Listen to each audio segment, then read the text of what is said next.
we're ready. Thank you. Good evening and welcome to the February 25th, 2026 regular meeting of Hamilton City Council. A little after 6 o'clock. We're here in City Council Chambers at 345 High Street in Hamilton.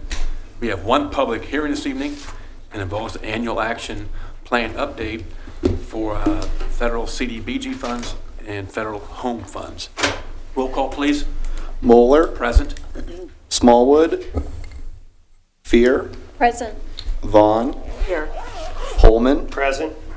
Nab, Lauer. Present. Motion to excuse Vice Mayor Smallwood and Councilmember Tim Nab for reasons known to City Council. So moved. Second. Motion by Councilmember Pullman, seconded by Councilmember Fear. All in favor, please say aye. Aye. Aye. Opposed, same sign. Hearing none, that motion is carried. We're going to start off with an offering of prayer, followed by the Pledge of Allegiance. Please stand if you are able.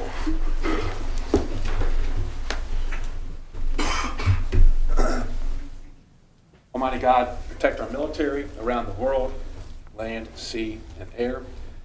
Protect our first responders and help local, state, and federal public servants who are decision makers listen together and work together. Amen. Pledge of Allegiance To the flag of the United States of America and to the republic for which it stands, one nation, under God, indivisible, with liberty and justice for all.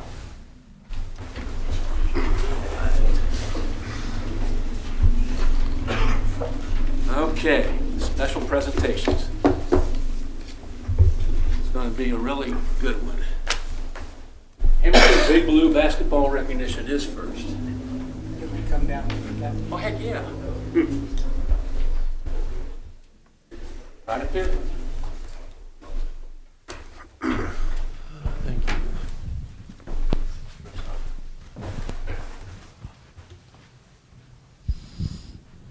Back up a little bit. Are you related to Ryan?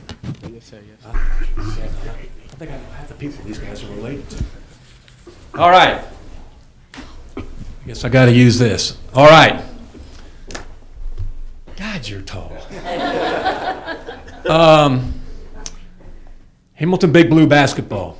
I had a chance to see you guys play against Sycamore. Man, you played smart. You hustled.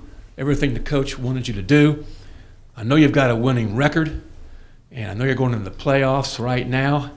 And you played in probably the toughest conference, maybe in the entire state. And it was great to see you. You beat Fairfield twice, right? You beat Middletown twice. I mean, that doesn't happen too often, but man, it's happening now. Coach Lauer over here, Councilmember Lauer, mentioned that we really need to really recognize you guys and send you folks off the right way. So before I read these particular certificates of recognition, I want Coach to tell us a little bit about the team this year. First off, thanks for having us. I'm going to talk about each guy if you guys don't care. Sophomore Jordan Johnson, he's our leading scorer right now. Knox Mills is a starter for us as well. Micah Allen's a junior. This is, second year playing organized basketball, so he's came a long way. Excited about him. And then Caleb Sprague's a junior on the varsity as well. And Chase Smoke, a junior on varsity as well. A lot of multi-sport guys that play multiple sports. We're 13-9 right now, going into the tournament next week.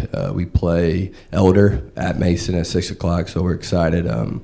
These groups work really hard on and off the court. Great kids that do things the right way, so I'm excited. So thanks for having us again. All right, Coach, Councilmember Lauer. Guys, I just want you to know 13-9 is a great record. Wins are tough to come by in the GMC very often. Every single year, it's got teams that are going to the state finals, state semifinals.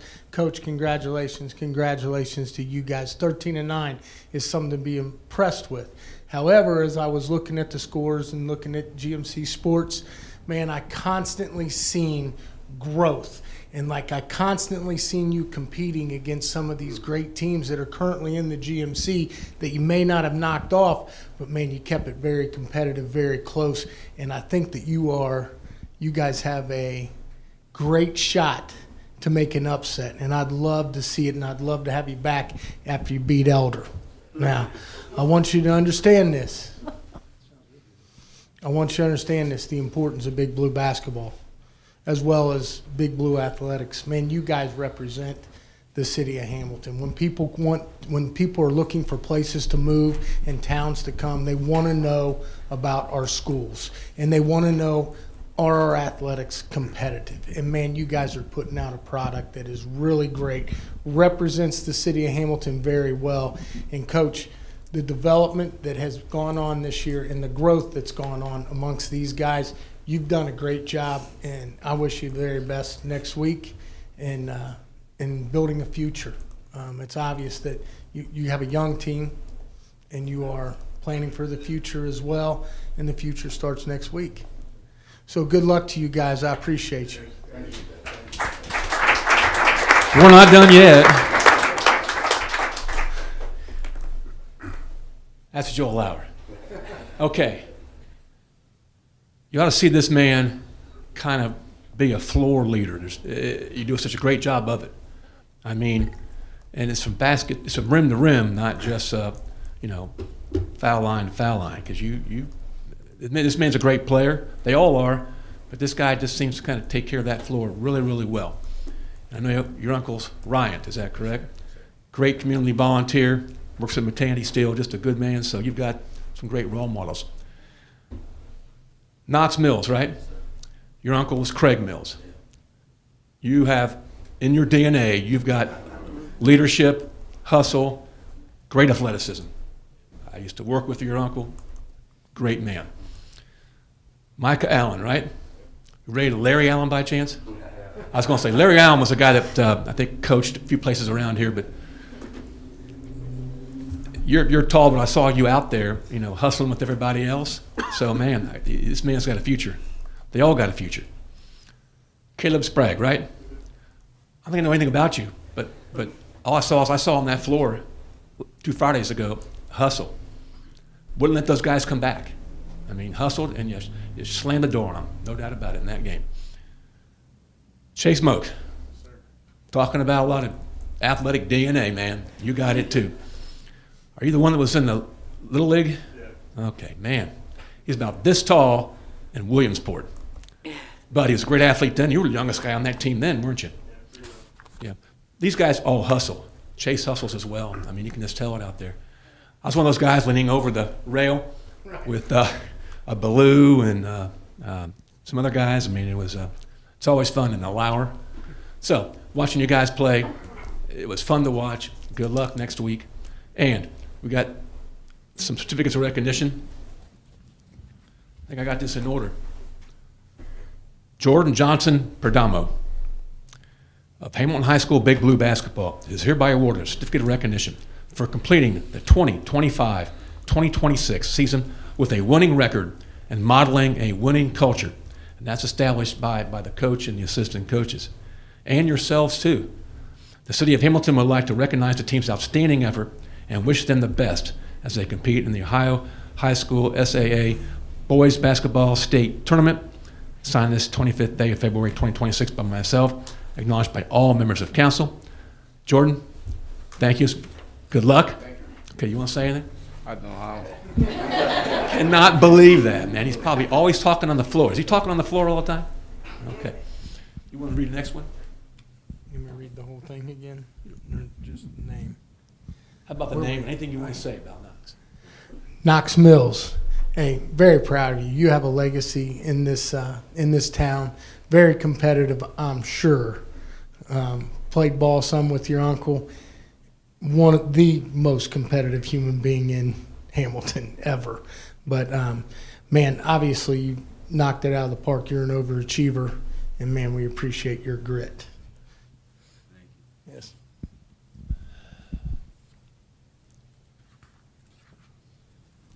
So, Micah, this is also a certificate of recognition because you add to the culture and you're establishing a pathway for those who follow you. All of you guys are, but that's all part of being a leader. And we do thank you, and we wish you luck next week. Okay? Caleb Sprague, man, I'm looking at you guys, and you're all about the same height. If you're on that floor coming out there every night, it's all about grit because you guys are all 6 foot or under, and playing against some guys that are monsters every time you step on the court. So, man, congratulations to you. And I wish you, are you a junior or senior? Junior. So we've got, are we all juniors? Oh, man. That's good because I thought you were a junior. Man, I'm getting old, I think. But thank you, Caleb. Thank you. All right. Lastly, it's Chase Moak. He's the center of the family reunion. He is? He's taller than the rest of them. Excuse me, guys. I forgot to sign yours, Chase. Go ahead, just-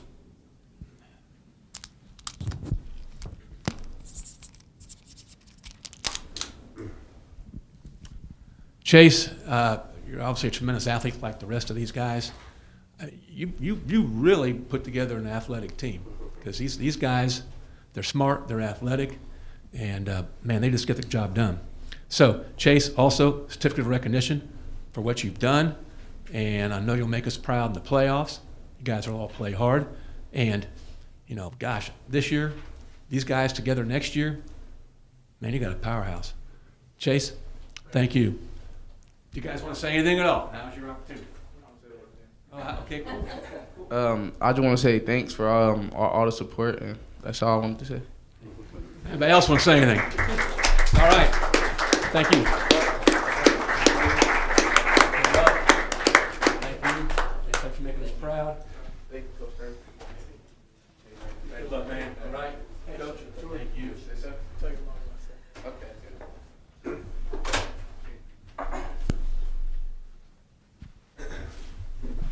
Need a lot to next.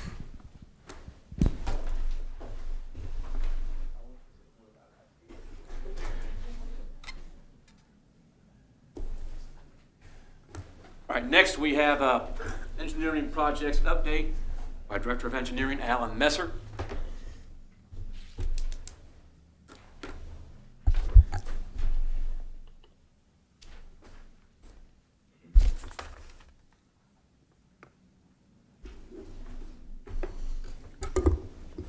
Good evening, Mayor, members of council. It's going to be an exciting year from the roadway perspective. Our biggest year ever in paving here at the City of Hamilton. Before we dive into where we're paving and specific streets, I would like to talk a little bit about our approach and how we selected them. If you look at this graph, which I've shown you before, ideally, you are hitting a street and you're repaving it before it's too far gone that you have to basically reconstruct it down to the dirt. That's an ideal situation. Once it gets past that, it can be 4 to 5 times as much as it is if you catch it early and you get another 15, 20, 25 years out of it by just taking 1.5 inches off and essentially resurfacing it. So having said that, we've adopted a two-prong approach because we'd like to be in that ideal end of the range, and we are often, but we can't wait on streets that are totally gone. So this is both ends of the spectrum here. This is Pyramid Hill Boulevard on the left, which you can see some cracking, and it was to the point that it was in need of that resurfacing we talked about. Took 1.5 inches off through an ODOT project and essentially put that back on, whereas Public Works is using the equipment that you purchased for them to hit some of our worst streets. The street there on the right is Weinman, and you take these two streets and you look at them before they were paved on the left side of each split.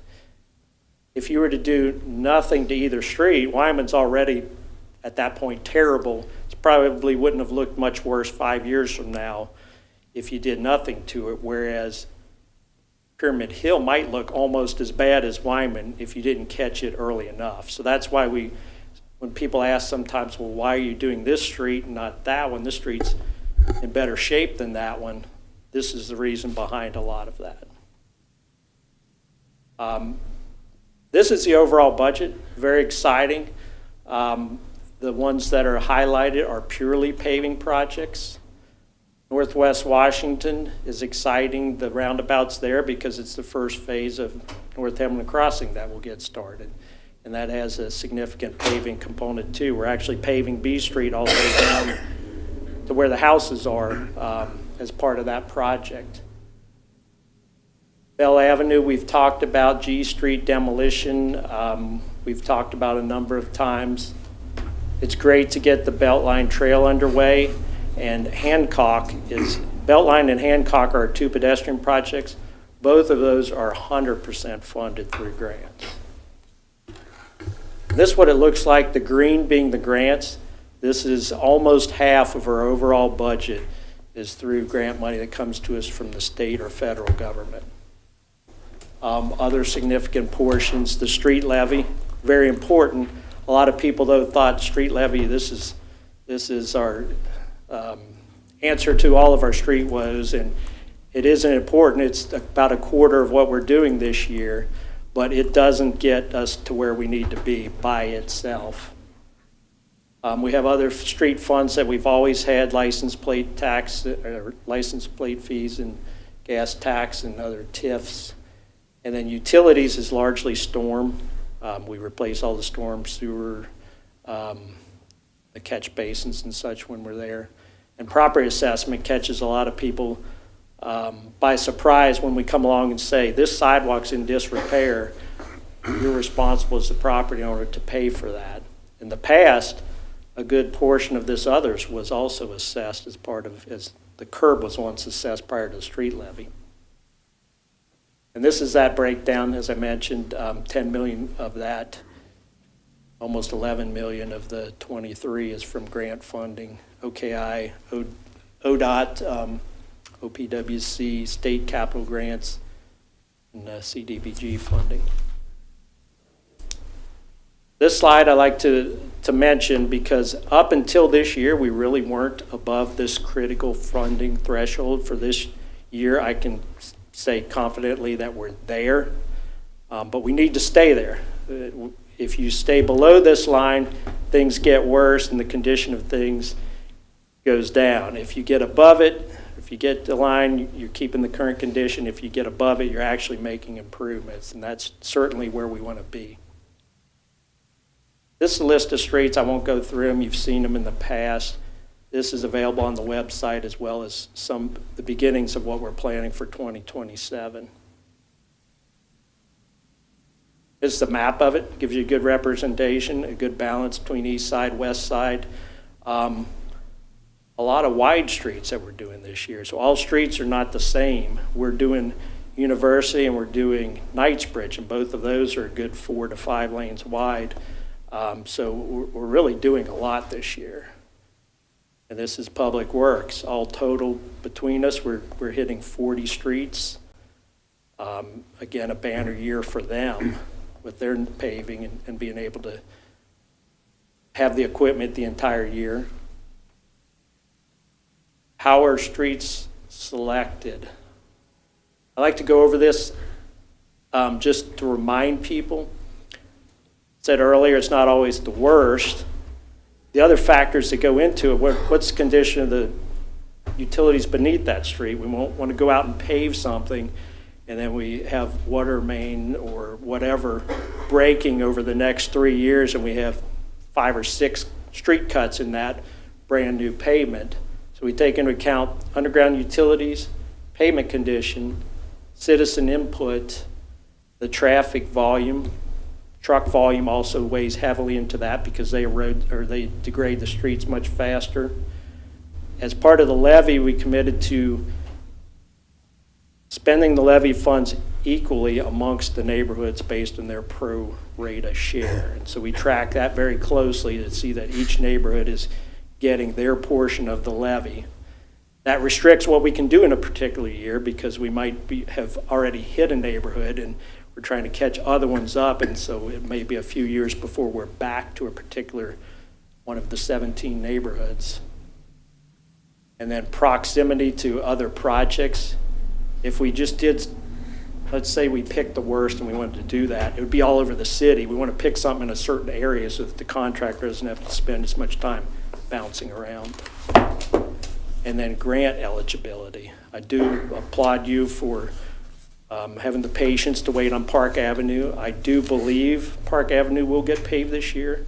There's still a chance that it doesn't because of the hoops that we have to go through for those federal monies that fund it. Just to give you a sense of what that is. Park Avenue, somebody's got to check a box and say that it's not going to impact an airport. The hospital has a helipad. So we actually have to do a calculation. Common sense would say our equipment's shorter than everything around us. We're fine to go do this. Federal laws would say you need to do a drawing and a calculation to show that you're okay to do it. If anyone was wondering, our equipment can go up to, I believe it's 112 feet tall at that location and not impact the airport. This is a breakdown of where the money goes. All streets are not the same, and urban streets are very different than county and township streets. About a third of it goes to what people think asphalt. Another, say, quarter goes to concrete, which would be curbs, aprons to alleys, and those type of things. Stormwater and other utilities make up about 20%, and assessments about 14% of that annual paving bill.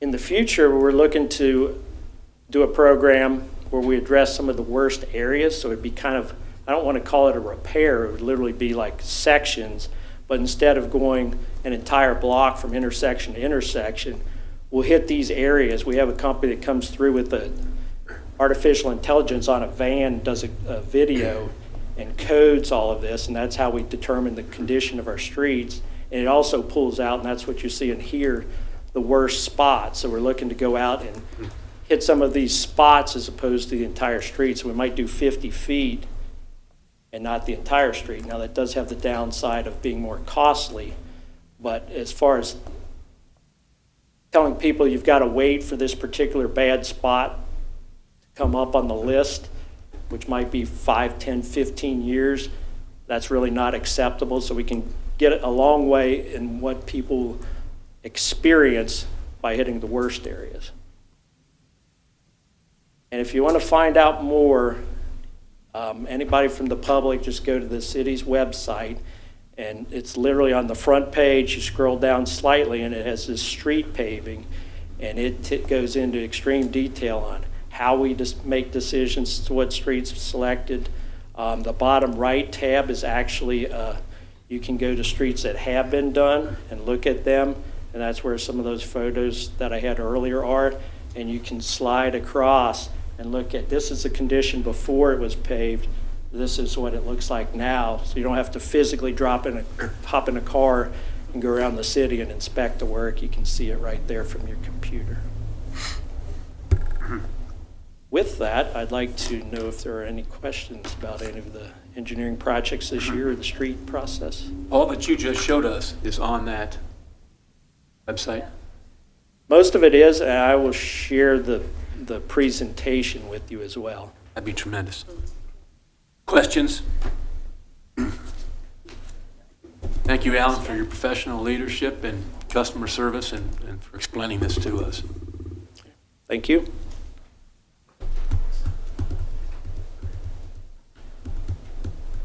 Habitat for Humanity, rock the block.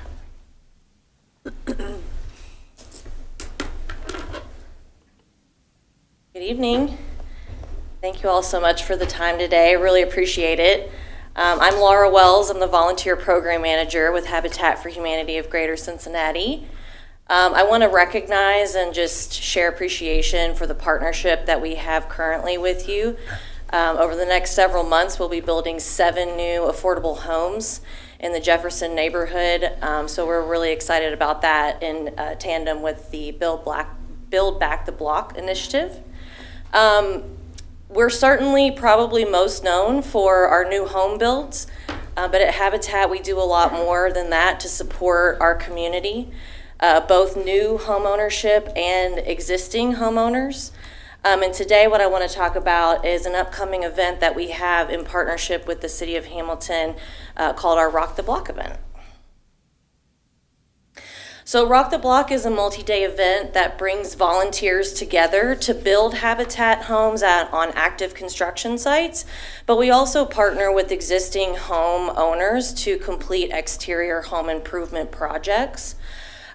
We strategically seek to host this event in neighborhoods where we're actively building so that we can really maximize the impact and create and approach a partnership that is more holistic. Building new homes is certainly a huge impact for the community, but we have so much more that we can offer for homeowners as well. Our impact over the last several years, we have rocked 15 blocks. So this will be our 16th in April. We have completed 198 home improvement projects, 82 community projects. Sometimes we partner with the neighborhood, with community partners to do things like improvements for local schools or other nonprofits that might be in the area or in public spaces. And we brought together thousands of volunteers through this initiative. One other benefit for this or of this program that is not mentioned in the impact slide is that this is also a great opportunity for us to spread awareness about our critical repair program. Often whenever we're talking with homeowners that we're partnering with on the home improvement projects, if they meet the criteria for our critical repair program, we can tell them about that as well, which provides critical repairs for older adults so they can age in place, 65 and older, or in military connected homes. For the critical repair program, that can be anything from new HVAC systems, water heaters, roofs, things that will really help homeowners stay in their homes. So for Rock the Block in Hamilton, our priority neighborhood is Jefferson. We selected that neighborhood since that's where we'll be building the 7 homes. We have received some applications from homeowners in the neighborhoods that are directly next to Jefferson, and we'll be accepting those applications if they meet the criteria as well. But we'd love to see some more homeowners apply from the Jefferson neighborhood. The event will take place on April 24th and April 25th. That's a Friday and a Saturday. We would love to partner with up to 20 homeowners to complete those home exterior improvement projects. We're anticipating around 250 to 300 volunteers if we can get up to that 20 home max for this project. And then we'll also have active home build sites as well. So we'll be matching volunteers up with those active home build sites. Really what I would love to do today is just spread awareness about this event and what we'll be doing for Rock the Block. We would love to have some more homeowner engagement. We've received around 6 or 7 homeowner applications so far. We've got a little ways to go to reach that 20 goal. And we haven't received any homeowner applications from the Jefferson neighborhood yet. So some things that we have in place to continue to promote that. We are having a groundbreaking event on Friday. Hopefully we'll see you all there. It is at 12 o'clock at 829 Ludlow Street. So we're excited for that. Everyone is welcome to join us for that. And then after that event, we will be going door to door in the Jefferson neighborhood to talk about Rock the Block. Adriana Reyes is here, and we have been partnering closely, her and her team, with the neighborhood development team within the city of Hamilton. So if you would like to join us, you're more than welcome to. We are still looking for sponsors. Sponsors help us pay for the materials and supplies that we need to successfully complete the homeowner exterior projects. We partner with homeowners to see what do they need, what are the guardrails within that we need to work. We have some certain things that we can and can't do as part of this event, since it's mostly driven by volunteers that come and lend their time and their skills. And then again, we have our groundbreaking event on Friday. So if you have any questions, I'd be happy to take those at this time. Questions, comments? Sounds tremendous. Mr. Mayor, Please. I'm just happy that you guys are here. I'm excited about the opportunities that I hope that we can get our more citizen participation from the city of Hamilton. This is an important neighborhood as we continue to revitalize our town. So I'm very appreciative of Habitat's help. Thank you so much. We're really excited to be here too. My contact information and then the website for Rock the Block is up on the screen and in the presentation. So if you have any questions following this, please feel free to reach out. Thank you so much. Thank you, Laura. Thank you, Adriana. Okay, that takes care of our special presentations. We now go to audience of citizens.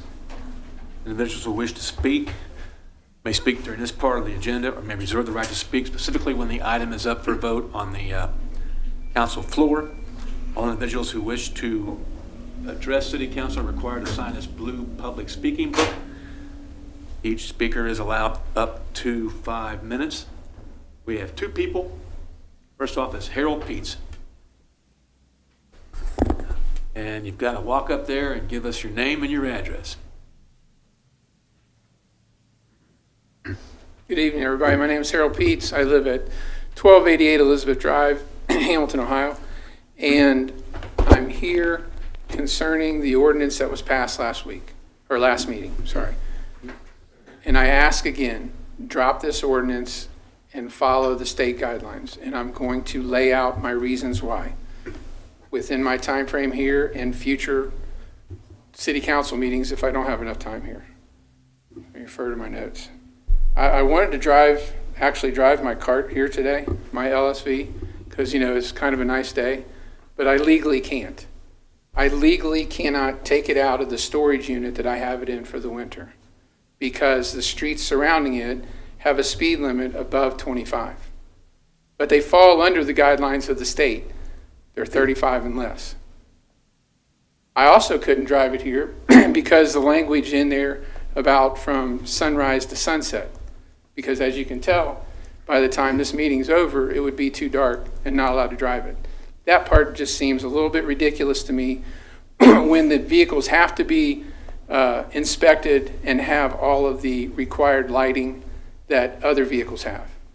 I could ride a motorized bicycle here or an electric bicycle here. I could ride that any time of the day or night and not be restricted.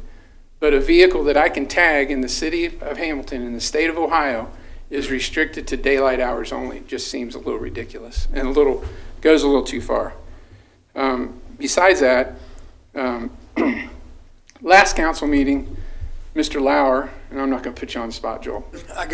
We've got it on the map. Yeah, he said that he was able to route out from my address a way to get downtown. And he's exactly right. There is a way. It's ridiculous. It's twice as far as if I followed the state regulations. It would put me through neighborhoods that I normally wouldn't travel through and on roads that I normally wouldn't travel on. But it can happen from my house, the 1200 block of Elizabeth. But Joel, this is a rhetorical question, so I'm not putting you on the spot. But how would you route me if I lived on the 800 block of Elizabeth Drive? Okay? Right, you don't know where it is. Right. Okay? And I'm just putting you on the spot because the 800 block of Elizabeth Drive comes off of North Washington, okay? On the part of North Washington that's 35 miles an hour. The only way off of Elizabeth, the 800 block of Elizabeth Drive, is on North Washington. So you could pull it out of your driveway, but you couldn't take it off your block, okay? And there are many examples of streets in this city that the same thing happens. If you live on a dead-end street off of Millville Avenue that doesn't have a corresponding street across from it, you can't leave your street. Another rhetorical question, Joel, for you. And I'm picking on Joel because I know Joel. How would you route me from Sunset Drive? Sunset Drive. I would go up North Washington. No, you wouldn't, because Sunset's 30 miles an hour. You can't legally pull it out of your driveway. Chinowitz wasn't watching. Yeah, that was a gotcha moment, okay? But if you live on Sunset Drive, you can't pull it out of your driveway. So this isn't just about me. This is about the residents of Hamilton. And many, many residents under this language of this pilot program is restricted from even being able to pull one out of their driveway. or off their street. And now I'm going to give you a big one, Lindenwold. If you lived in Lindenwold, how would you get downtown? Under this current language that you have imposed in this pilot program, and Mayor, I'm putting your words back out here, this program can be changed or dropped at any time during this 3-year period. If you live in Lindenwold, you can't get to downtown because every road out of Lindenwold going north to downtown is 35 mile an hour. You have Nealon Boulevard. You have Peck Boulevard. I'm showing my age.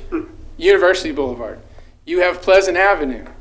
You have, if you went up Bell Avenue and tried to go down Dixie, Dixie's 35. And then you have Route 4.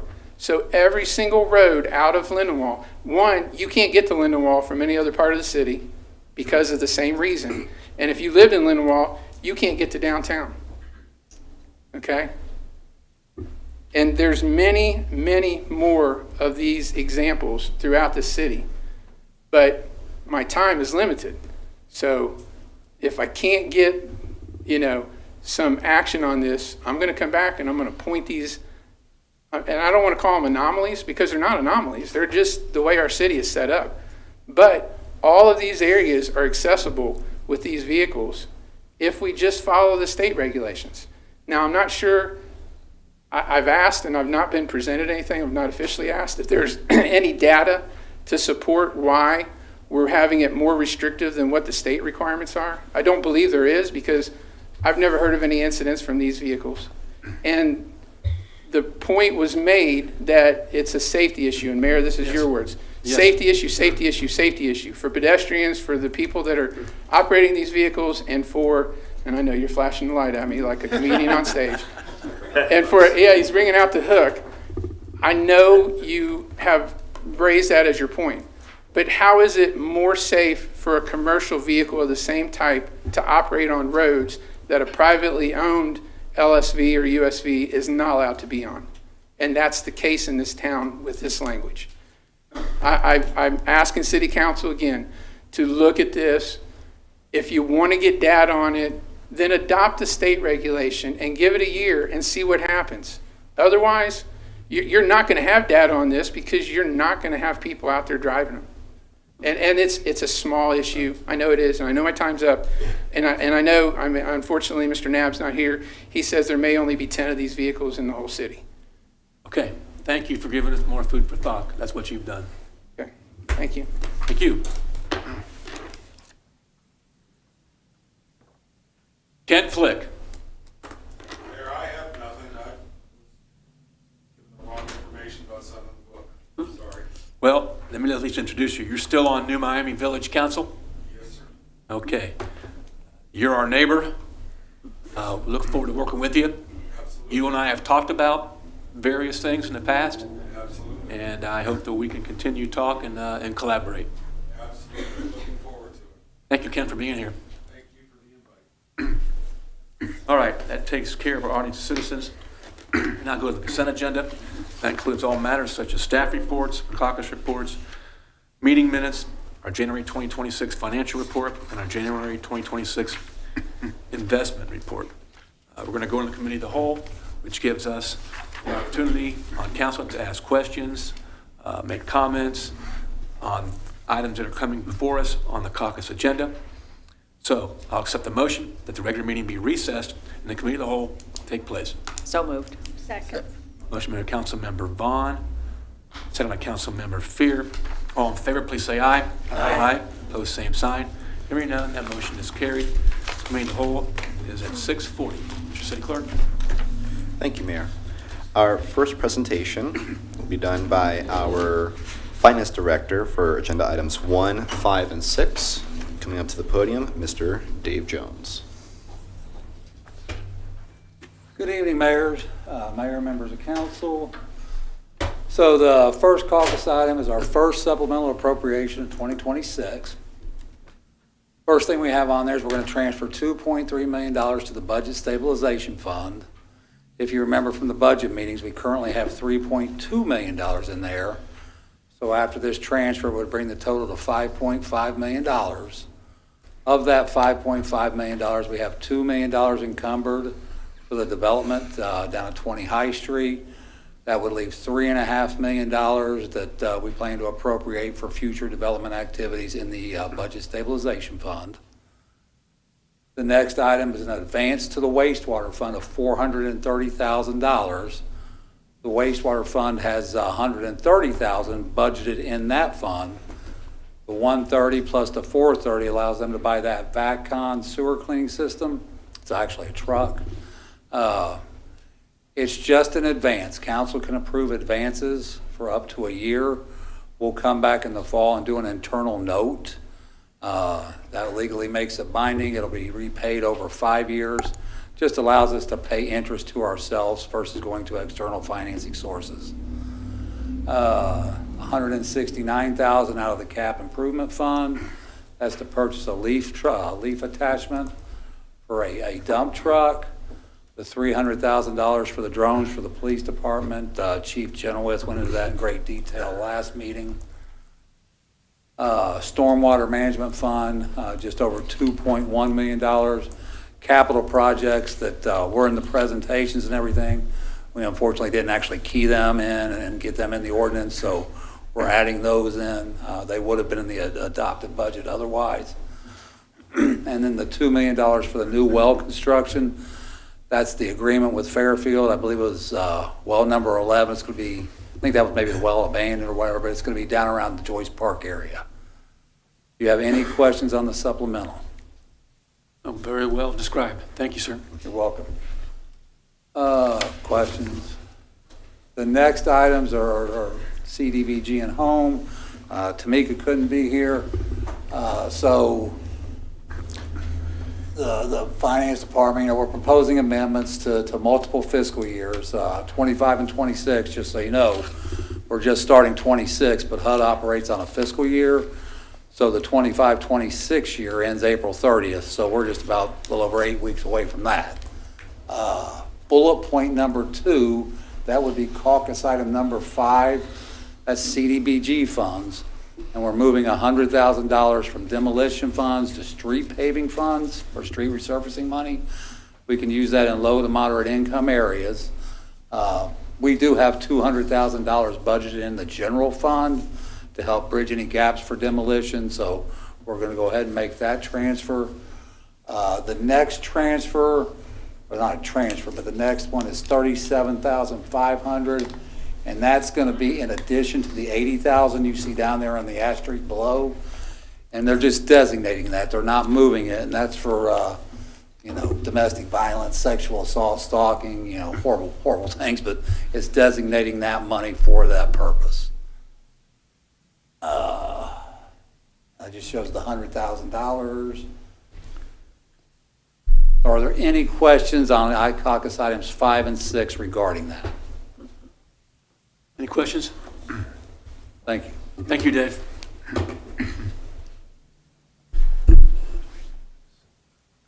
Next up for agenda item number 2 will be a presentation by our planning director, Ms. Lauren Nelson.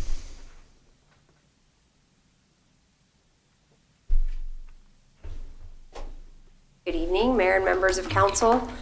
So this evening I'm here with a conditional use application regarding 3400 Port Union Road for A1 truck repair. So this application went before Planning Commission. It is a conditional use request to allow truck repair at this site, and it included 6 variances to the Hamilton zoning ordinance. Planning Commission took action and recommended approval of the conditional use and all 6 variance requests with some conditions. And I will go into a little bit more detail as I flip through the following slides. So here on the left side of the screen, highlighted in red, shows you, sort of orients you on Port Union Road where this property is located. And I know it is hard to see in that picture, but there's sort of a flag lot immediately behind it, and that is the Sunbelt Rental. If you remember, that's a recent conditional use that came before you a few months ago. So that is the building immediately behind this parcel, and it shares a private access drive. And then on the right is a close-up aerial view showing the property in question. This property is zoned I-2 industrial. It does feature that existing building and parking lot and has some existing landscaping on site. The variance requests, well, there are 6 in total. Most of those are related to landscaping, and one was related to the refuse enclosure. There are site-specific considerations for those variances related to the location of overhead utility lines, some like storm swales and other things that sort of limited where landscaping could be placed or the type of landscaping that could be placed. So that was the bulk of the variance requests. And then the refuse enclosure, there's an existing sort of refuse enclosure that Planning Commission agreed to the variance so long as it still remains behind this building. So it's not really visible from the right of way. So Planning Commission really, the most of the approval and sort of the consideration for the approval of this request and the variances was related to the existing conditions of this site already being an existing building, given the existing landscaping, some unique situations related to the topography and the utilities, and then also given the existing industrial and heavy industrial uses that surround this property. So all of that was taken into consideration by Planning Commission.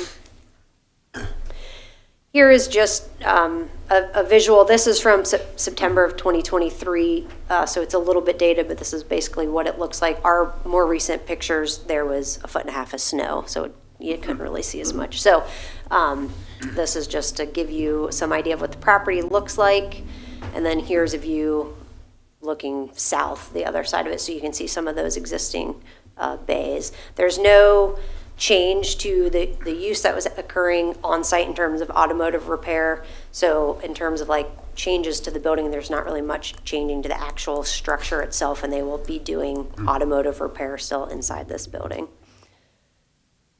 This is a site plan. It's a little hard to see here, but on the right side of the screen will be striped parking for customers, and they're adding screening, a fence and screening to block the view of the trucks that are parked on the lot waiting repair.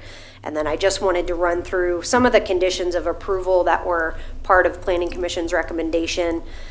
That the parking areas are, for both the customers and the trucks awaiting repair, are striped, that there's no exterior storage outside of the fenced yard for those trucks awaiting repair, and that there's no exterior storage of junk or waste or truck parts anywhere on site. That all repairs are occurring inside the enclosed building, with a few exceptions like changing a bulb or windshield wipers or changing fluids, things like that. Some minor maintenance work could happen outside.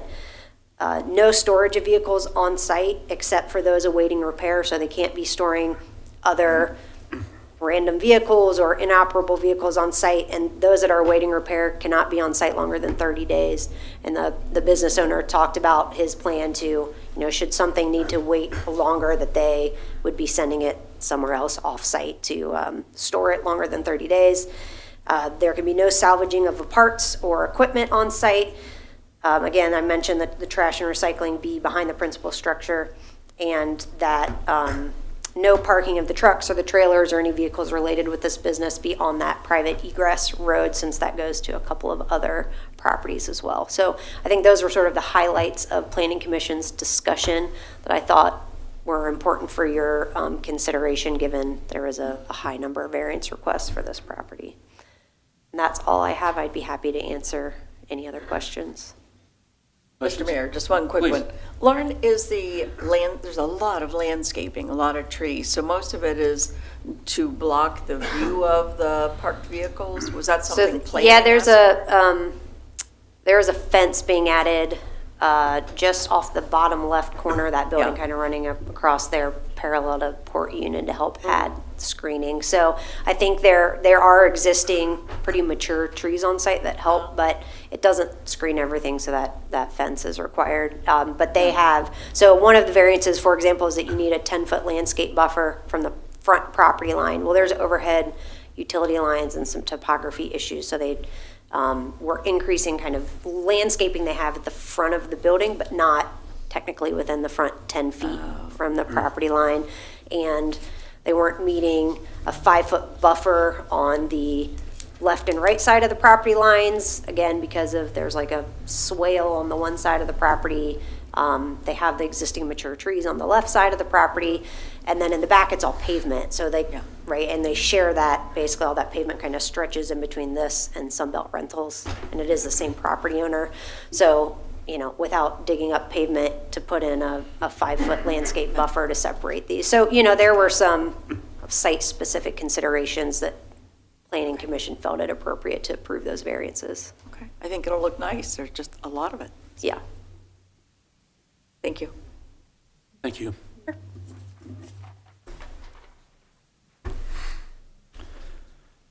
Next up for agenda item number 3, we'll have a presentation by our Executive Director of Strategy and Personnel, Mr. Brandon Sarper. Good evening, Council.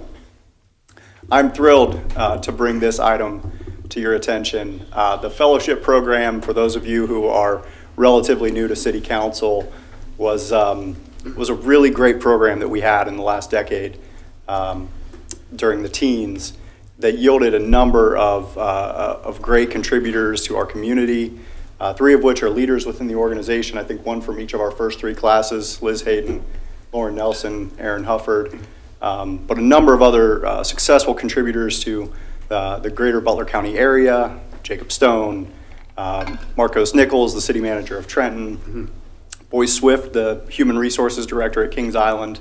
A lot of great talent came through this program and certainly helped to move the city forward. Really excited to bring this back. So we're planning to hire 2 fellows in the early part of this summer. The salary is $40,000 per year plus a housing allowance. This program, we feel like the time is right to really bring this back and bring some new ideas and some folks who are going to challenge us and bring some new energy to the city. Any questions? Thank you. Now, I too am thrilled to have this back. It brings back great memories. Sure thing. Thank you.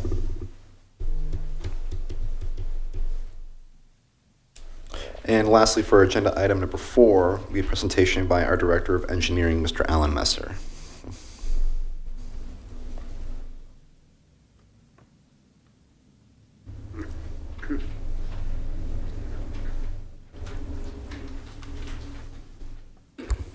Good evening again. OKI approached the city of Hamilton with a request. They're doing a pilot program to count pedestrian and cyclists, and they came to us and asked if they could attach one to one of our poles near the high school at Eaton Avenue in Northwest Washington. Not because that was a particularly troublesome intersection, but they picked a location near the high school where they expect a high number of pedestrians, and it's in a census tract that has a higher than average number of households that do not have cars. Are there any questions about this? Alan, they're going to do obviously a count, basically, of over what, the time frame over? So it'll be a minimum of 1 year. Okay. They're doing it at about 12 different locations throughout the OKI region. My understanding is they're trying to develop modeling that they can then use to predict the number of pedestrians and cyclists based on certain parameters. I'm thrilled to get it because we then will get that data and we can use that if we ever do seek a grant for this intersection. That's something that we can present as factual evidence for that location. Thank you. Mr. Mayor. Please. On a funny side, this has come a long way because I can remember 30 years ago, they'd get PTO people in different women's groups and everybody just sit in their car at an intersection with an actual clicker counting. So they've made a lot of progress in 30 years. Yes, most of it is just now getting there. This is actually a camera, and it doesn't keep the recording, but it recognizes that's a person, that's a bicycle, and then it counts it and says, I think perhaps even which direction they're going. Mr. Mayor. Please. Alan, did they choose the location Or did you recommend a location? They chose the location and they reached out to us, and because it's an agreement with them, it's coming before you to, for your approval. Okay, so in case the public asks, why are you doing that? Why are you counting? Is it high accident, things like that? It's because they chose the location. It has nothing to do with it's dangerous or...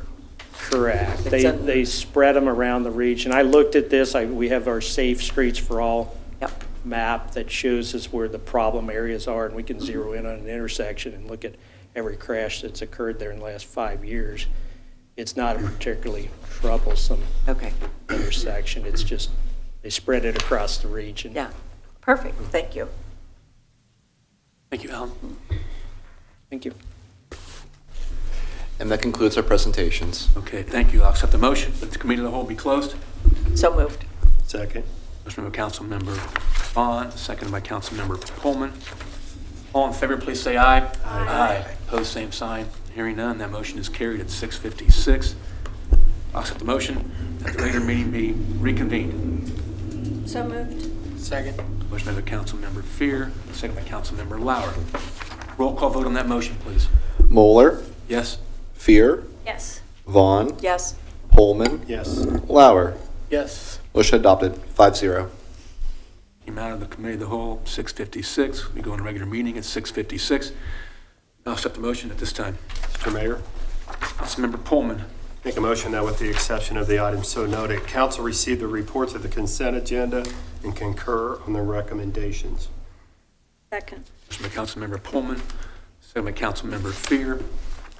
All in favor, please say aye. Aye. Opposed, same sign. Hearing none, that motion is carried at 6:57. We now go into the public hearing. Now I'll accept the motion that the regular meeting be recessed and the public hearing take place. So moved. Second.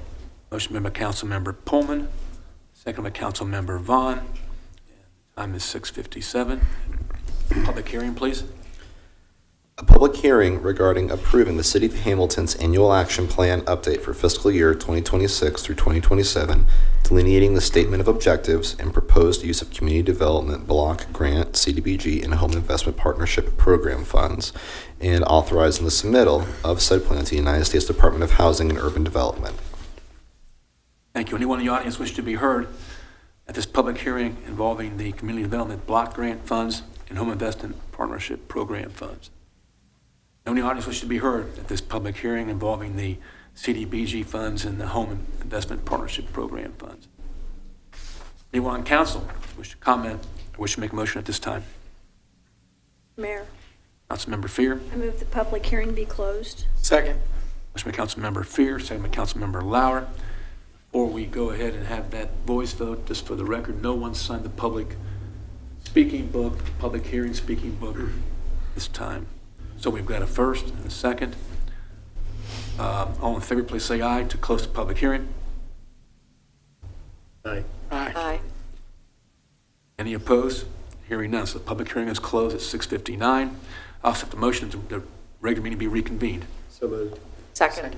Motion by Councilmember Pullman, second by Councilmember Vaughn. Roll call vote to reconvene the regular meeting. Moeller, Yes? Fear, Yes. Vaughn, Yes. Pullman, Yes. Lauer. Yes. Motion adopted, 5-0. Okay. Now go to council actions pertaining to legislative items. Now I'll accept the motion. Mr. Mayor, Councilmember Pullman. make a motion. I move that a note be made upon the minutes that each member of council was furnished a printed copy of each item of legislation prior to its being considered at this meeting. Second. Motion by Councilmember Pullman, second by Councilmember Vaughn. All in favor, please say aye. Aye. Opposed, same sign. Hearing none. The motion is carried at 6:59. We now go into pending legislation. Agenda item number 8. Second reading of emergency ordinance involving fees for impounded vehicles, new towing service agreement. An emergency ordinance enacting section 303.08.3 2 and amending section 303.08.01 of chapter 303 enforcement, impounding, and penalty of the codified ordinances of the city of Hamilton, Ohio, relative to fees for police impounded vehicles, approving the form of a new towing service agreement, and authorizing and directing the city manager to execute said agreements. Second reading. Mr. Mayor, Councilmember Vaughn. I move the ordinance be adopted. Second. Motion by Councilmember Vaughn, second by Councilmember Fear. Any discussion on this particular ordinance?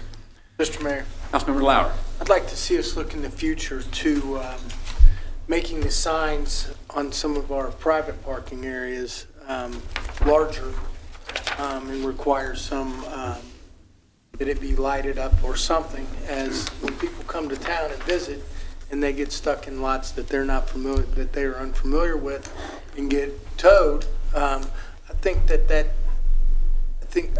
there should be more visibility in our signs because some of them are small and almost hidden. And I think that we need to be more transparent on with our signs and indicate that this will be a towing area. A lot of those are private property owners, and I think they need to be friendly to our visitors. Absolutely. Because I know some folks who go to River's Edge have had that particular same issue. And I think that larger signs or better lighting around signs would be good for us. Agreed. Mr. Mayor. Councilmember Pullman. Ditto on what Mr. Lauer said, because when we talk about the same, we're probably thinking about the same lot on 3rd Street, I think. And yes, I almost got towed myself there because, and then I looked at the sign and it's very hard to see.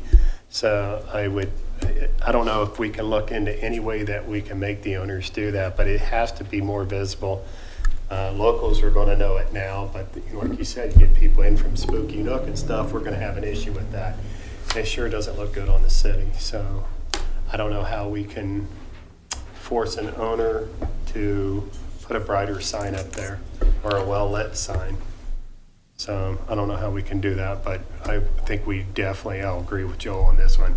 We have definitely got to do some investigating on this and see what we can do. Mr. Mayor. Please. So just to be clear, these are two separate issues. This is about police towing, police impounds. Right, separate and aside from that there are codified ordinances under City of Hamilton that dictate the signage and the size of that signage that private property owners have to post before they can have a private contract with a tow company to come remove cars off of their lot. I believe those signs are required to be 18 by 24 inches currently. But we could certainly take a look at that ordinance to see if there's additional requirements that that we could add to that ordinance. Additional signage, potentially lighting or something along those lines. I mean, I've heard people from the concert series. And, I would hate for somebody from Spooky Nook to come here on a Friday and not be able to get their car towed. And again, the one sign that's in question is black with white lettering, and if you're in that lot, there's no light on it. And that's one that's been towed a lot out of, so I don't know what we can do on that. So I do appreciate you bringing that up too. It's been one of my pet peeves. So thank you, Mr. City Manager. Yes, sir. We could direct that to the Ordinance Review Commission just to review that ordinance, see if there's any appropriate updates. Thank you. Idea. Any other discussion about this particular agenda item? If not, roll call vote, please. Moeller. Yes. Fear. Yes. Vaughn. Yes. Holman. Yes. Lauer. Yes. Ordinance adopted, 5-0. Now go to new legislation, agenda item number 9, first reading of an ordinance involving the Community Development Block Grant and Home Fund monies. An ordinance approving the City of Hamilton's annual action plan update for fiscal year 2026 through 2027, delineating the statement of objectives and proposed use of community development block grant and home investment partnership program funds, and authorizing the submittal of said plan to the United States Department of Housing and Urban Development. First reading. Thank you. Agenda item number 10 is first reading of an emergency ordinance involving issuance and sale of bonds for the Build Back the Block initiative. An emergency ordinance authorizing the issuance and sale of taxable special obligation non-tax revenue bonds, Series 2026, of the City of Hamilton, Ohio, in the maximum principal amount of $2,500,000 to provide funds in support of the Build Back the Block initiative, providing for the pledge of revenues for the payment of such bonds, authorizing a certificate of award, a bond purchase agreement, and related transaction documents authorizing other actions in connection with the issuance of such bonds and declaring an emergency. First reading. Thank you. Go to agenda item number 11, first reading ordinance involving a new classification position, hydroelectric plant maintenance mechanic. An ordinance amending and supplementing Schedule F of the city's classification compensation plan as set forth in a collective bargaining agreement with the International Union of Operating Engineers, Local 20, AFL-CIO, to establish the new classification position, hydroelectric plant maintenance mechanic, and authorizing the city manager to execute a memorandum of agreement with said bargaining unit related to the new classification. First reading. Okay. Now, number 12 looks to be an emergency ordinance. Number 12 is an emergency ordinance then, is that correct? It is an emergency ordinance, sir. 2 readings? Well, I would want to ask our law director, but I believe per our charter, in order to adopt a motion to suspend the rules, we need not less than 6 members present. So I believe we could do a first reading tonight and then continue on to the next meeting. That's correct. That's Charter Section 3.09. Yep, so we're not going to have 2 readings. We're going to have a first reading of an emergency ordinance involving a cooperative purchasing program. An emergency ordinance authorizing and directing the city manager to execute a master cooperative purchasing agreement with Omnia Partners Public Sector Incorporated to participate in said cooperative purchasing program for the purchase of goods and services and ratifying all past agreements under the program. First reading. Thank you. Go to agenda item number 13, resolution involving safe routes to schools grant program. A resolution authorizing and directing the supporting the grant application to the Ohio Department of Transportation Safe Routes to School Grant Program for infilling sidewalks and installing ADA-compliant curb ramps along Stahlhaber Road for Brookwood Elementary and along Hill Avenue for Linden Elementary to improve safety and accessibility, and authorizing and directing the city manager to execute all documents necessary to receive said grant funds. Mr. Mayor, Councilmember Pullman. make a motion that the resolution be adopted. Second.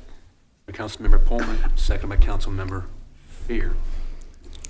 I want to thank City Administration for securing these grants. We're doing really good with these safe routes to school grants. I mean, we're great stewards of the money. They must know about it. They keep giving it to us. But and it's a good teamwork because it's got city folks, and sometimes you've got parents who are actively involved in it, and schools.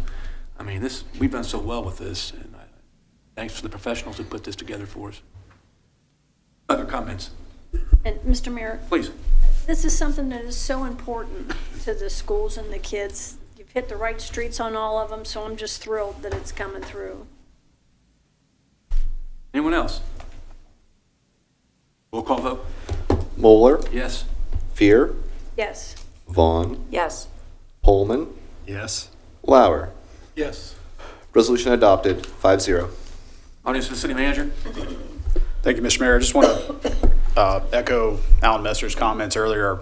Our biggest year ever in terms of street paving, nearly $23 million in transportation and paving budget this year, and over 40 streets that we're going to be working on. That's really exciting news. Also want to thank Habitat for Humanity.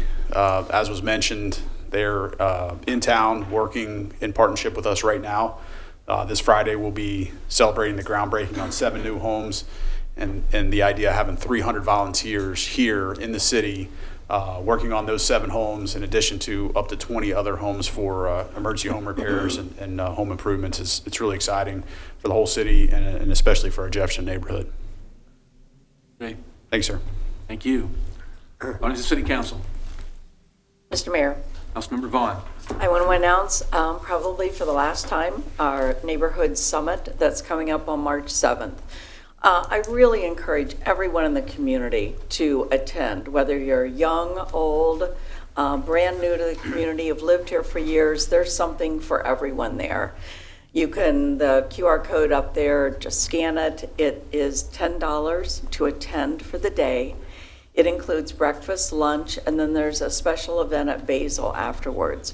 But you will be there with city leaders, you'll be there with elected officials, you'll be there with a lot of young people that are really engaging in our neighborhoods. I see a lot of you out in the audience today, and I would love to see you at this event on that day. Also, we have community volunteers that will be recognized that day. We have a couple of really special announcements about our city. I know that we have people registered from Middletown, Oxford, Fairfield that are coming to see, how does Hamilton do this? What are your 17 neighborhoods? So please come. It's our 4th year at Hamilton High School, and it's well worth the time and the tiny bit of money. Thank you. Anyone else? Put that picture up. It's kind of like an American 250 moment. North American Revolution celebrating 130 years of service to the Hamilton community. And they recognized a Navy Junior ROTC student at their 130th year anniversary. The student's actually from Hamilton High School. Serenity Burden is her name. She's in Navy Junior ROTC and has done an excellent job in that program. She's going to go to Xavier University, seeking a biology degree. I think she does a lot of work right now volunteering.